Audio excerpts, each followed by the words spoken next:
সেনাপ্রধান জেনারেল ওয়াকারুজ্জামান যে বক্তৃতা দিয়েছেন রাওয়া ক্লাবে, সেই বক্তৃতা নিয়ে উনি কেন কি কথা বললেন, কেন এমন কথা বললেন, এ কথার কী ব্যাখ্যা হতে পারে, এই শব্দটার কী ব্যাখ্যা, ওনার এইভাবে বলার কী ব্যাখ্যা, ওনার বডি ল্যাঙ্গুয়েজের কী ব্যাখ্যা, এবং উনি এই সময়ে কেন বললেন, কাদের উপস্থিতিতে বললেন, এই সবগুলি বিষয় নিয়েই কিন্তু আলোচনা হয়েছে। এবং আমার কাছে দুটো সংবাদ মাধ্যম আজকে এই বিষয়ে আমার রিয়াকশন জানতে চেয়ে আমার সঙ্গে যোগাযোগ করেছি। আমি তাদের রিয়াকশন আমার মতো করে দিয়েছি, যা কিছুটা আমি গতকালকে আপনাদেরকেও দিয়েছিলাম আমার এই চ্যানেলে। আমার যে রিয়াকশন, আমার যে উপলব্ধি, সেটা যে সত্য, এটা কিন্তু আমি গ্যারান্টি দিয়ে বলতে পারি না। আমি যেভাবে ভেবেছি, আমি কেবল সেই কথাটাই ব্যাখ্যা করেছি আপনাদের সামনে। আজ আমি ওনার বক্তব্যের একটু পেছনে যেতে চাই। মানে আমি বলতে চাচ্ছি, উনি কোন পটভূমিতে এই কথাগুলি বললেন, দেশে এখন আসলে কি পরিস্থিতি বিরাজ করছে। অগাস্টে 5ই আগস্টে শেখ হাসিনার পতনের পর এই দেশের মানুষ এই যে এত রক্ত দিয়ে একটা আন্দোলন করলো, একটা পতন ঘটালো, একটা গণ অভ্যুত্থান করলো। মনে রাখবেন, এটা কিন্তু গণ অভ্যুত্থান, ছাত্র অভ্যুত্থান নয়। এই যে একটা গণ অভ্যুত্থান ঘটালো, সেই সময় এই দেশের মানুষের কি প্রত্যাশা ছিল এবং সেই প্রত্যাশার বিপরীতে তারা কি পেল। হাসিনার পতন ঘটালো সারা দেশের মানুষ, নতুন সরকারকে নিয়োগ করলো ছাত্ররা। মাথায় রাখবেন, তারা এসে কাদের প্রত্যাশা পূরণ করলো? সারা দেশের মানুষের প্রত্যাশা পূরণ করলো, নাকি ছাত্রদের নেতা হিসেবে নিজেদের জাহির করা ব্যক্তিদের প্রত্যাশা পূরণ করলো? এবং তারপর দেশে আইন শৃঙ্খলার কি পরিস্থিতি নেমে আসলো, দেশে মব কালচার কোথায় যেয়ে ঠেকলো, ট্যাগ কালচার কোথায় যেয়ে ঠেকলো, এই সবই কিন্তু আলোচনার বিষয়। মানুষ কি নিরাপদ? কালকে দেখলাম শিক্ষা সফরে যাচ্ছে কয়েকটা বাসে করে, সেটা থামিয়েও ডাকাতি হয়েছে। যাত্রীবাহী কোচ, রাতের বেলাতে নাইট কোচগুলো হয়, সেগুলো এখন আর নিরাপদ বিবেচিত হচ্ছে না। এই যে অস্থিরতা, সেই অস্থিরতার প্রেক্ষিতেই কিন্তু ওনার অস্থিরতা যখন চূড়ান্ত রূপ ধারণ করেছে, এবং এই অস্থিরতাকে স্বীকার করে নিয়ে স্বরাষ্ট্র মন্ত্রণালয়ের দায়িত্বপ্রাপ্ত উপদেষ্টা যখন মধ্যরাতে একটা প্রেস কনফারেন্স ডেকে মানে হাস্যকর সব কথাবার্তা এবং অজুহাত দেন, ঠিক তার পর দিনই কিন্তু সেনাপ্রধান এই বক্তব্য দিলেন। এই বক্তব্য উনি অনেক কড়া কথা বলেছেন, অনেক কথা স্পষ্ট করে বলেছেন। কিন্তু আমি এই আলোচনার আগে আরেকটা কথা বলতে চাই, যে এই আলোচনার পেছনে কি আর কিছু নেই? আপনারা একটু চিন্তা করে দেখেন, ঠিক এই ঘটনার দুদিন আগে, মানে 25 তারিখে উনি বক্তৃতাটা দিলেন, 23 তারিখে দেশের একটা 5 তারকা হোটেলে একটা নতুন সংগঠনের আত্মপ্রকাশ ঘটেছে। আমি এই নতুন সংগঠনের আত্মপ্রকাশের যে নিউজটা বেরিয়েছে দৈনিক প্রথম আলোতে, আমি সেই প্রথম আলোর শিরোনামটা আপনাদের পড়ে শোনাই। নতুন গবেষণা প্রতিষ্ঠানের আত্মপ্রকাশ অনুষ্ঠানে 3 সেনা প্রধান সহ রাজনীতিবিদেরা, এই হলো নিউজটা।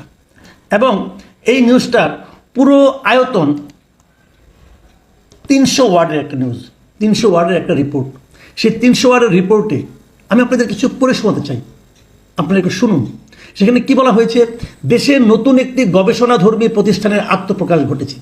Foundation for strategic and development studies নামে নতুন এই প্রতিষ্ঠানটি রাষ্ট্রের সুশাসন, জাতীয় নিরাপত্তা, উন্নয়ন এবং পলিসি কর্মকৌশল নির্ধারণ প্রক্রিয়ায় থিঙ্ক ট্যাঙ্ক হিসাবে গবেষণা কাজ করবে বলে জানানো হয়েছে।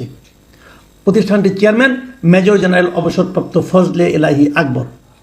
ফজলে এলাহি আকবর সম্পর্কে আপনাদের হয়তো কেউ কেউ জানেন, কেউ কেউ জানেন না। উনি খালেদা জিয়া যখন বিএনপি সরকার ছিল, খালেদা জিয়ার সঙ্গে উনি খুবই ঘনিষ্ঠ ছিলেন, এবং বিএনপি লাইনের উনি সাবেক সেনা অফিসার, সে ওনাকে সবাই চিনে। তারপরে আর তেমন কিছু নাই, কিন্তু এখানে কি হয়েছে না হয় সেটা নাই। তারপর বলা হলো অনুষ্ঠানে কে কে ছিলেন, তার কাহিনী, এবং পুরো নিউজটার মধ্যে 85% স্পেস জুড়ে আছে কে কে ছিলেন। 85 হবে না, 90% জুড়ে হবে। 90% জুড়ে ছিল কে কে ছিলেন। এখানে আর কিছু হয়নি। আলোচনা কে হয়েছে কেউ বলে না, কারো কথা উল্লেখ নেই। আলোচনা কিন্তু করেছেন, সেনাপ্রধান নিজেও বক্তৃতা দিয়েছেন, সেই বক্তৃতাও কিন্তু এই রিপোর্টে আপনি পাবেন না। এই থিঙ্ক ট্যাঙ্ক কারা বানাচ্ছেন, কেন বানাচ্ছেন, এরা কি থিঙ্ক করতেছেন, এই ট্যাঙ্কের থেকে থিঙ্কিংয়ের কতটুকু কি বের হয়েছে, যে এই থিঙ্ক ট্যাঙ্কের আলোচনা বসার দুদিনের মধ্যেই ওয়াকারুজ্জামান এত কিছু বলছেন। এবং পরবর্তীতে দুদিনের মাথায় যেটা রাওয়া ক্লাবে উনি বলেছেন, ওখানেও কিন্তু এই মেজর জেনারেল নুরুদ্দিন এরা উপস্থিত ছিলেন। তো এখন সব মিলিয়ে কি দাঁড়ালো? আজকে ওনার এই বক্তব্যের পর, ওনার যে কালকের যে অনুষ্ঠানে উনি বক্তব্য দিয়েছেন, যে বক্তব্য নিয়ে সবাই এখন আলোচনা করছেন, সেই বক্তব্য নিয়ে নানা জনে নানা কথা বলছে, দেশি বিদেশি পত্রপত্রিকা লেখালেখি হচ্ছে। কিন্তু আর্মি চিফ একটা বক্তব্য দিয়েছেন এবং এই বক্তব্য অবশ্যই গুরুত্বপূর্ণ, অবশ্যই ইঙ্গিতপূর্ণ।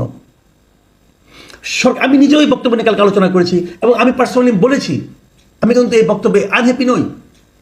কারণ আমি মনে করি যে কাউকে না কাউকে বলা উচিত ছিল, কেউ না কেউ তো বলবে যে যা চলছে তা ঠিক হচ্ছে না,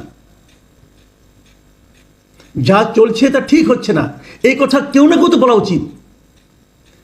আমাদের সেনাপ্রধান সেই কাজটা করেছেন। আমরা যেমন অগাস্ট মাসে বলছিলাম, ভাবছিলাম যে কারো না কারো তো বলা উচিত প্রাইম মিনিস্টারকে, মানে তৎকালীন প্রাইম মিনিস্টারকে, আপনি ঠিক করছেন না এবং আপনি যা করেছেন তার জন্য আপনার অধিকার নেই এই পদে থাকার।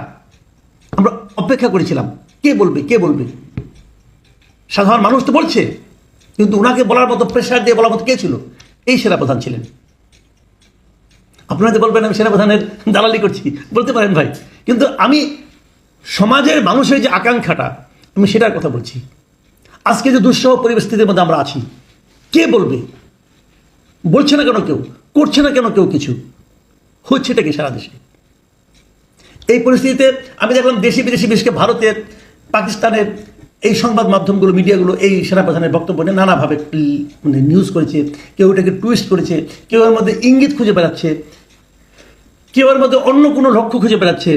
আমি কোনো কিছুই খুঁজছি না, আমি কেবল বলতে চাচ্ছি যে এমন বক্তব্যের পর, তারপরও কি আমাদের দায়িত্বপ্রাপ্ত ব্যক্তিদের ঘুম ভাঙবে না? ঘুম কিন্তু ভাঙা উচিত। তারপরেও এই বৃদ্ধ লোকগুলো ঘুমিয়ে থাকেন, তাদের ঘুম ভাঙানোর ব্যবস্থা করা উচিত।